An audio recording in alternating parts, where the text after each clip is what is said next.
Captain Zexlor stretched his scaled limbs as he settled into the command chair of the Imperial Scout Vessel *, Inevitable Discovery *, another routine mission for the glory of the Zexorian Empire. The bridge crew moved with practiced efficiency, the result of centuries of Imperial protocol refinement. Exiting hyperspace in 3, 2, 1. The navigator's voice carried the bored tone of someone who had performed this operation countless times. The starfield stabilized on the main view screen, revealing the yellow sun and its unremarkable planets. Zexlor's 4 eyes blinked in sequence, a gesture of mild disappointment. Preliminary scan of the 3rd planet, he ordered, already preparing the standard Imperial classification report in his mind. Science Officer Mevlin's slender fingers danced across her console. Nitrogen-oxygen atmosphere. Significant water coverage. Single dominant species with rudimentary technology. Nuclear capability, but barely. No unified planetary government. Limited space presence confined to near orbit and a single lunar outpost.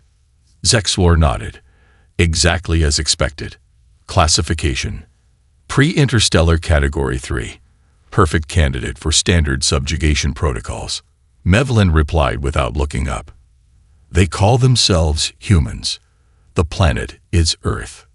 Such pedestrian names, Zexlor remarked with a dismissive flick of his ceremonial cape. Begin detailed scanning for primary military installations. We'll need targeting data for the first wave. The bridge fell into comfortable silence as the scanners mapped the primitive world. This was how it always went. Discover, classify, conquer, integrate. The Zexorian way for 10,000 years. Captain. Mevlin's voice carried an unusual note of confusion. I'm detecting unusual energy signatures from their lunar satellite. Zexlor frowned. Specify, unusual. The signatures don't match any known energy generation method for a pre-interstellar Category 3 civilization. They're fluctuating in patterns that suggest advanced containment protocols. Impossible, Zexlor dismissed. Their file shows no capability for advanced energy manipulation. Check your calibration. Calibration confirmed, sir. The readings are accurate. Something tickled at the back of Zexlor's mind. A lesson from the Academy about anomalous readings. Standard protocol dictated immediate withdrawal and reinforcement, but no pre-interstellar species had ever presented a genuine threat to the Empire. Tactical Officer. Status of our stealth systems. 100% operational, Captain. We are completely undetectable to primitive scanning technology. Zexlor made his decision. Take us closer. Full stealth. I want visual confirmation of these energy readings. The Inevitable Discovery slipped silently toward the blue planet, its advanced cloaking technology rendering it invisible to any conventional detection system. As they approached high orbit, Zexlor felt a small surge of satisfaction. These readings would make an interesting footnote in the Conquest report. Then the bridge exploded into chaos. Multiple launches detected from the lunar surface, shouted the tactical officer. Impossible. Zexlor snapped. They can't detect us. Incoming projectiles on intercept course. They're tracking us, Captain. Evasive maneuvers, Zexlor ordered, his professional demeanor cracking. How are they tracking us through Imperial stealth technology? The ship banked sharply, but the projectiles, crude-looking missiles that should have been too primitive to pose any threat, adjusted their course with impossible precision. Impact in 5 seconds. Zexlor braced for explosive decompression, but when the missiles struck the hull, they didn't detonate. Instead, they attached themselves to the ship's surface. What's happening? Zexlor demanded. Before anyone could answer, every system on the bridge flickered and died. Emergency lighting cast an eerie glow over the suddenly silent command center. Electromagnetic pulse, Mevlin whispered, her voice hollow with disbelief. But the modulation pattern, it's specifically calibrated to our shielding frequency. Through the viewports, Zexlor watched in horror as Earth's supposedly rudimentary orbital defenses activated. dozens of satellites shedding their innocuous exteriors to reveal weapon systems that no pre-interstellar species should possess. "Sir," the communications officer called out, "we're receiving a transmission from the planet." A human face appeared on the auxiliary screen, calm, professional, almost sympathetic. "Zexorian vessel, this is Admiral Chen of the United Nations Space Command. We've been monitoring your empire's expansion for decades. Perhaps you should have monitored us too. Stand down and prepare to be boarded." As the Inevitable Discoveries emergency power failed, Zexlor activated the Quantum Entanglement Communicator, their last link to the Imperial fleet. His voice shook as he delivered a message that would shatter 10 millennia of Imperial certainty. "Request immediate assistance. The humans were waiting for us. Their technology was hidden, not absent. No one told us humans could do that. #Empire strikes out. No one told us humans could do that. Part 2. Asymmetric warfare." Admiral Vortex stood before the holographic display of the Sol system, his silver-scaled face impassive despite the tension rippling through the command deck of the Imperial Judgment *. Behind him, 50 warships of the Zexorian Third Fleet hung in formation, enough firepower to reduce civilizations to ash. "The loss of a scout ship is unfortunate," he addressed his commanders, his voice carrying the weight of 17 successful planetary conquests, but hardly unprecedented. These humans succeeded through deception, not power. His tactical officer, Commander Dresval, stepped forward. "The data packet from the Inevitable Discovery suggests sophisticated counter-stealth technology, Admiral." "A lucky discovery, nothing more," Vortex dismissed. "Our full fleet will face no such limitations. Deploy in standard subjugation formation. Full sensor sweep, nothing concealed." The fleet moved with mechanical precision, surrounding the blue planet in a geometric pattern perfected through millennia of conquest. Earth's pitiful defense satellites were already mapped for the opening salvo. Vortex's ultimatum was broadcast planet-wide. "People of Earth, this is Admiral Vortex of the Zexorian Empire. Your reckless attack on our diplomatic vessel cannot go unanswered. Surrender immediately or face obliteration of your major population centers within the hour." The response came not from Earth's governments, but from the supposedly harmless civilian satellites orbiting the planet. Hundreds of them simultaneously altered trajectory.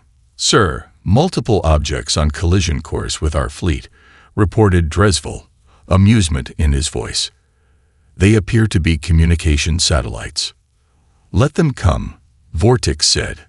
"Our shields can withstand meteoric impacts, let alone primitive satellites." The first collisions occurred seconds later.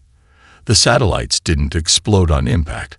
They splattered, covering Zexorian ships in a metallic substance that began to glow and bubble. "Hull breach on decks 4 through 7, shouted a panicked officer. "The substance is eating through our armor." "Molecular acid." Vortex stared in disbelief at the damage reports flooding in from across the fleet, in satellite casings. Before he could issue new orders, a new threat emerged. Hundreds of vessels launched from Earth. Cargo ships, passenger shuttles, even space tourism vehicles.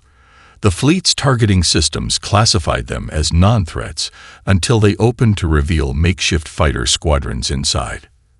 "These aren't military vessels," gasped Dresval as the civilian craft executed combat maneuvers no non-military pilot should know. Vortex watched in mounting horror as his perfect formation collapsed into chaos.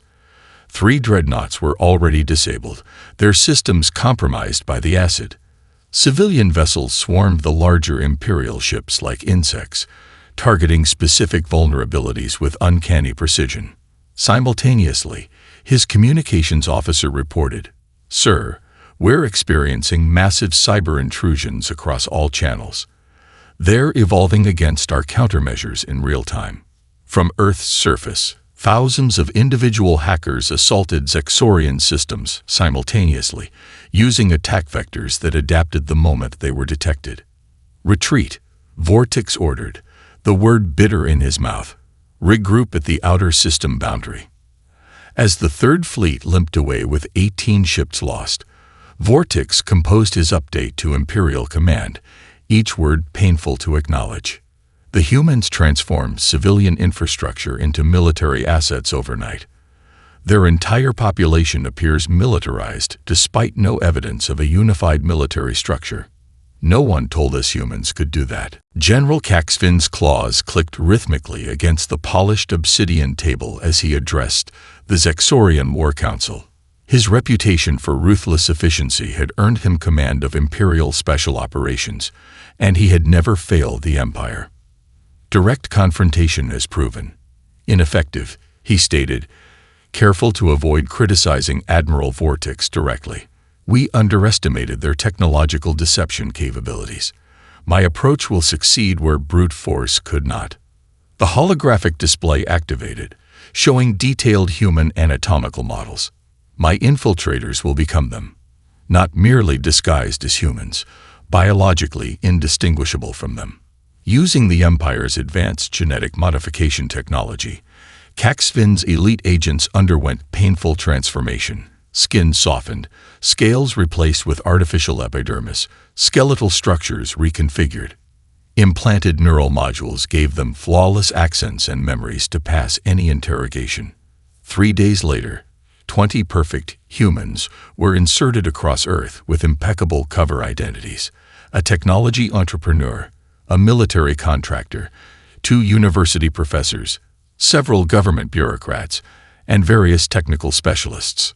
Their mission was clear: infiltrate key military and governmental facilities, sabotage defense systems, identify leadership figures for targeted elimination, and prepare for the invasion force that would follow. Caxfin expected the operation to take 3 months. After 3 weeks, he received an emergency transmission, not from his agents, but from Earth's own broadcasting networks. His infiltrators were being arrested worldwide, their identities exposed. The Special Operations Center erupted in disbelief as footage showed Caxfin's elite agents being led away in restraints by ordinary human security forces. How had the primitives detected them? The mission's only survivor, an agent who had been stationed in a remote location, transmitted a final report before self-terminating per protocol. They detected us through social cues and cultural references, the agent explained, voice trembling with humiliation. They asked about childhood television shows that never existed. They created slang expressions overnight that weren't in our databases. They developed authentication systems based on shared experiences that no outsider could fake. Most disturbing, his report revealed the humans had reverse-engineered the biological modifications from the captured agents and were developing a counteragent that could identify Zexorians even in their natural form. At the Emergency War Council meeting, Caxfin faced the Empress herself. His scales had darkened with stress as he delivered the unthinkable news. The human social complexity exceeds our most sophisticated modeling, he reported. Their cultural knowledge isn't just shared information. It's a constantly evolving, living defense system. They don't just communicate with language. They communicate through cultural context that changes too rapidly for infiltration protocols to adapt. He hesitated before adding the most disturbing discovery. And Empress, they were expecting us. Their entertainment media has been theorizing about alien infiltration for over a century. They had countermeasures ready before we even arrived. His final assessment entered Imperial records, a warning to future commanders. Their social cohesion survives despite their political division. Cultural knowledge forms armor against infiltration more effective than any technology. No one told us humans could do that. Dr. Nesval knelt before Empress Vexera, his ceremonial science robes pooling around him like liquid mercury. The Imperial throne room fell silent as he rose, activating a holographic display that showed detailed human biological scans. Your eternal radiance, he began, confidence evident in his resonant voice. Their technology and social systems have proven surprisingly resilient, but biology cannot lie. My analysis of captured human specimens reveals 18 critical vulnerabilities in their physiology. The Empress's inner eyelids flickered with interest. Explain. Their immune systems are primitive, evolved on a single world against a limited pathogen range. Their respiratory system requires a narrow band of atmospheric composition. Their neural chemistry can be manipulated with simple compounds. Nesval gestured to the rotating holographic human figure. They are, fundamentally, fragile. Your solution? The Empress inquired. Targeted biological agents dispersed in their atmosphere. Non-lethal, designed to incapacitate rather than exterminate. We need their infrastructure intact and their population alive for effective resource extraction. 3 days later, specialized atmospheric dispersal ships positioned themselves in Earth's stratosphere, releasing carefully engineered pathogens designed to target human vulnerabilities. Respiratory inhibitors, neural sedatives, and immune suppressants calibrated to human biology. Dr. Nesval monitored the operation from his laboratory ship. The pathogen should render human populations docile within hours, incapable of coordinated resistance. 2 days passed with no effect. Puzzled, Nesval ordered increased dosage. Still nothing. Impossible, he muttered, reviewing the data. Their bodies should be completely overwhelmed. He ordered the capture of more human subjects for study. The results defied all Zexorian biological models. Somehow, human bodies were adapting to the pathogens at an evolutionary rate that should be impossible for any species. Further investigation revealed the truth.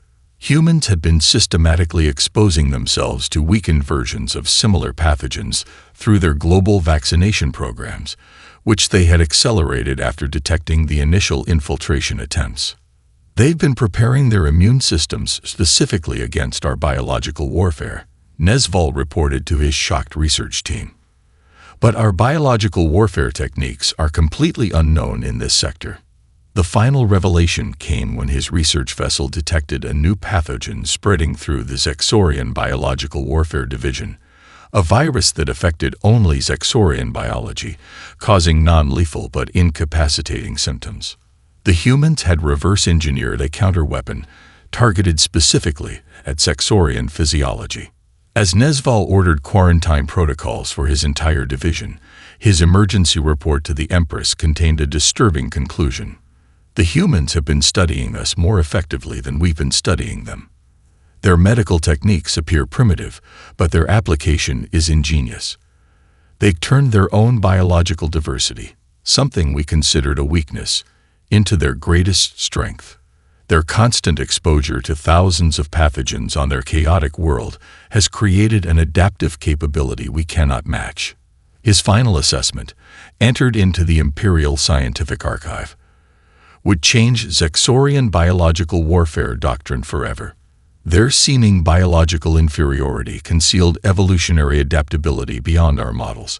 No one told us humans could do that. Chief Engineer Trelvox, her scales still lustrous despite her relative youth, stood confidently before the Imperial Science Council. Holographic displays of human technology hovered around her, rotating slowly. Our previous approaches assumed humans think like we do, she argued, her voice carrying the passion of conviction. They don't. Their technology isn't linear or elegant. It's chaotic, adaptive, almost organic in its development. Elder scientist Krasmek leaned forward, skepticism evident in his posture. You were appointed to this council on the merit of your quantum field theories, Trelvox, not to philosophize about primitives. With respect, Elder, understanding their technological philosophy is key to defeating them.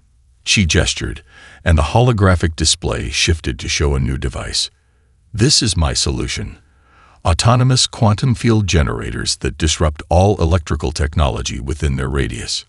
The council chamber filled with murmurs of approval. Even Krasmek nodded reluctantly. Without their technology, they'll revert to their primitive state, Trelvox assured the council. Our ground forces can then proceed with minimal resistance. 3 days later, 200 quantum field generators descended through Earth's atmosphere, creating dead zones where all conventional technology failed. communications, weapons, transportation, all rendered useless within seconds.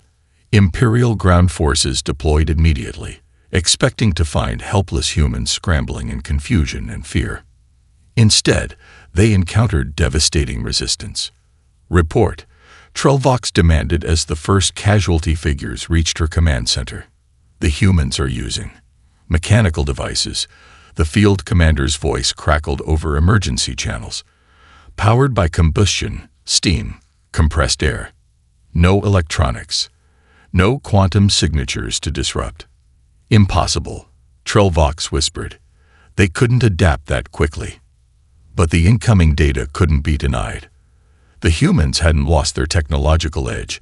They had pivoted to alternative technologies within hours. More shocking, they were deploying hybrid systems combining modern and ancient principles in ways Zexorian science had classified as theoretically impossible. Analysis of captured human devices revealed weaponry that shouldn't work. Mechanical computers driving targeting systems, analog radio communications immune to quantum disruption, chemical energy storage that bypassed electrical limitations. They didn't develop these overnight, Trellvox realized with growing horror. They'd been preparing redundant technologies for generations. The most disturbing discovery came from a captured human resistance fighter, a teenage girl with no formal technical education who had modified a combustion engine to power a makeshift energy weapon. "How did you know how to build this?" the interrogator demanded. The girl's response chilled Trellvox to her core. "I didn't. I just tried stuff until something worked." As Imperial forces retreated from increasingly effective human countermeasures, Trellvox's report to the Science Council contested fundamental Zexorian technological principles. Their approach is fundamentally different from ours. Where we seek perfect solutions through unified theories, they embrace imperfect, pragmatic hybrids. They don't require theoretical perfection before practical application. Their technological development doesn't follow predictable paths. It explodes in all directions simultaneously. Her conclusion would reshape Imperial technology doctrine forever. Their chaos isn't weakness. It's evolutionary advantage. No one told us humans could do that. Grand Admiral Pexmar's tentacle-like appendages curled and uncurled as he addressed the Imperial War Cabinet. The chamber's lighting dimmed appropriately for the holographic presentation that hovered in the center of the room. Previous approaches targeted human physical capabilities, he explained, his voice carrying the confidence of the Empire's premier strategist. But humans live and die by information. Control that, and we control them. The holographic display shifted to show Earth's communication networks, a chaotic web spanning the planet. Their societal cohesion depends on these information pathways, Pexmar continued. Disrupt them, introduce targeted disinformation, and they will turn on each other, saving us the trouble of conquest. The Empire deployed its most sophisticated information warfare suite, artificial intelligence systems that infiltrated Earth's networks, spreading carefully crafted misinformation designed to turn humans against each other. Simultaneously, they hijacked broadcast systems to announce areas of Zexorian protection, where humans would receive food and safety in exchange for cooperation. Pexmar watched with satisfaction as the initial results appeared promising. Human social media flooded with confusion and fear. Reports came in of several regions declaring allegiance to the Empire to avoid destruction. "We've identified their information weakness," he reported to the Empress. "They cannot distinguish truth from falsehood when emotional triggers are deployed." Then something unexpected happened. Human entertainment companies, entities with no military or governmental authority, began broadcasting unified messaging that countered the Zexorian narratives. Filmmakers created compelling content showing successful resistance. Musicians composed anthems that went viral worldwide. Gamers used their platforms to coordinate real-world mutual aid networks. Pexmar stared in disbelief at the reports flooding in. "What is happening?" "Sir," his cultural analyst reported, "they're using entertainment as psychological armor. Their fiction writers are creating more compelling narratives than our psychological warfare experts. Most disturbing of all, Humans began weaponizing humor, creating memes that mockingly compared Zexorian propaganda to fictional villains from their popular culture. Within days, the Empire's messaging had become a global joke. How can they defeat sophisticated psychological operations with comedy? Pexmar demanded. The answer came from an unexpected source, a captured human child who had been creating viral content that effectively countered Zexorian fear messaging. When something scary happens, the child explained simply, "We make fun of it. That's how we make it less scary." The Empire's information offensive collapsed as humans transformed their entertainment industry into an unparalleled information defense system, something no other species had achieved. Grand Admiral Pexmar's update to the Empress revealed a fundamental miscalculation. Their storytellers are more persuasive than our strategists. Entertainment isn't just distraction for them. It's how they process reality and build resilience. Their cultural creators wield more influence than their military leaders. His final assessment entered Imperial records with a warning. They transform fear into determination through shared stories. No one told us humans could do that. Diplomatic Overseer Lix Annie stood before the Imperial Council, her ceremonial robes of office catching the light like liquid silver. After 6 failed approaches to subjugate the humans, she had proposed something unprecedented. "With respect, counselors," she said, her voice calm despite the tension in the chamber, "our understanding of humans is clearly flawed. Perhaps we should simply ask what they want." Elder Counselor Draxner laughed coldly. "Negotiate. With pre-interstellar primitives. With adversaries who have defeated our every approach," Lix Annie corrected. "Our protocols were developed for species who think as we do. The humans demonstrably do not." Reluctantly, the Empress authorized formal diplomatic contact, a concession never before granted to a pre-interstellar species. Lix Annie led a delegation to neutral territory in Earth's orbit, a specially constructed station where atmospheric conditions suited both species. She came prepared with the Empire's standard negotiation techniques: subtle psychological manipulation, misleading technical language, artificial time pressures, and exploitation of divisions among Earth's nations. Such approaches have facilitated the subjugation of dozens of species. The human delegation consisted of representatives from various nations, backgrounds, and professions, a chaotic assortment by imperial standards. Lix Annie began the protocols as she had thousands of times before, opening with subtle dominance cues and presenting terms designed to create dependencies. To her confusion, the human negotiators appeared immune to these tactics. More bizarrely, they seemed genuinely concerned about Zexorian needs and motivations. "We understand your empire requires resources and security," stated Ambassador Chen, the human chief negotiator. "We're prepared to offer alternatives that satisfy those requirements without conflict." Lix Annie's inner eyelids flickered in surprise. "You cannot possibly understand our needs." "We've studied your public transmissions," another delegate explained. "Your empire faces resource depletion in your core systems and increasing instability on your borders. Conquest is your traditional solution, but we offer a more efficient alternative." The humans presented a comprehensive proposal that included trade agreements, cultural exchanges, and mutual defense pacts, a relationship between equals rather than conquered and conqueror.